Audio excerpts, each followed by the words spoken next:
സമയം 5:30 ഇപ്പായിട്ടേ ഉള്ളൂ. ഞാൻ 5:15 വീട്ടിൽ നിന്ന് ഇറങ്ങി. ഇപ്പം 5:30 ആയിട്ടുള്ളൂ. ഉറങ്ങിയില്ല, കാണണം തോന്നി, വേഗം വന്നു. വഴിയിലുണ്ടല്ലോ തുണയ്ക്ക്, ഒറ്റയ്ക്കല്ലല്ലോ ഞാൻ ഒരിക്കലും.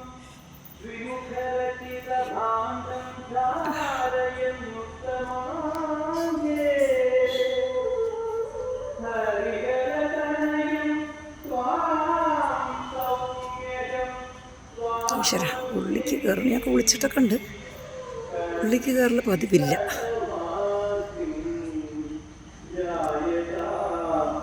സുപ്രഭാതം.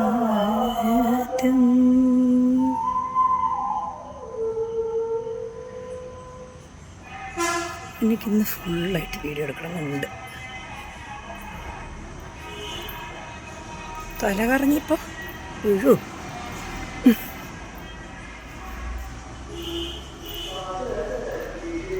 എന്ത് ഭംഗിയാ തെങ്ങ്!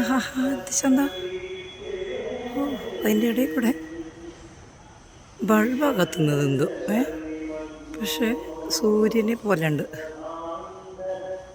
അപൂർവമായിട്ട് ഇങ്ങനെയൊക്കെ പെടി, അത് ഭംഗിയല്ലേ. ദൂരെ താമസിക്കുന്ന കൊല്ലങ്കോടുകാർക്ക് വേണ്ടിയാണ് ഞാൻ എന്നും ഇതൊക്കെ എടുക്കണം. എന്നോട് അസൂയ തോന്നുന്നു എന്നാണ് അവർ പറഞ്ഞത്. എനിക്ക് ഭാഗ്യമുണ്ടല്ലോ ഈ നാട്ടിൽ തന്നെ ഇരിക്കാൻ എന്നാണ് പറയുന്നത്.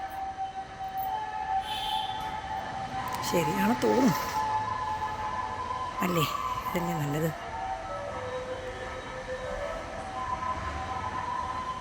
പത്ത് ദിവസമൊക്കെ ശരി, പിന്നെ പറ്റില്ല.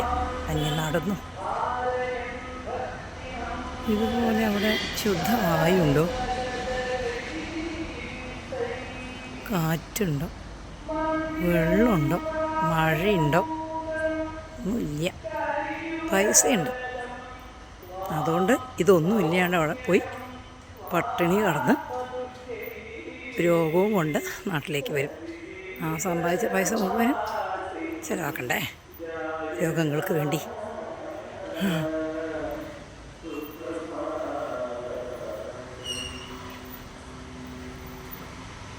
ഇതാണ് കൊല്ലങ്കോടിൻ്റെ കാഴ്ച. 5:30 5:30 കഴിഞ്ഞു. ഇതാണ് എനിക്കിഷ്ടമായി, ചെറുതായി.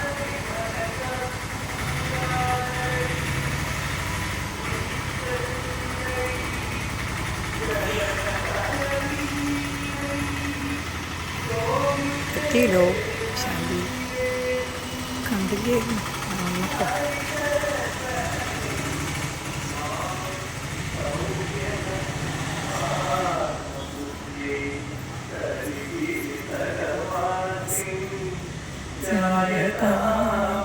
സുപ്രഭാതം.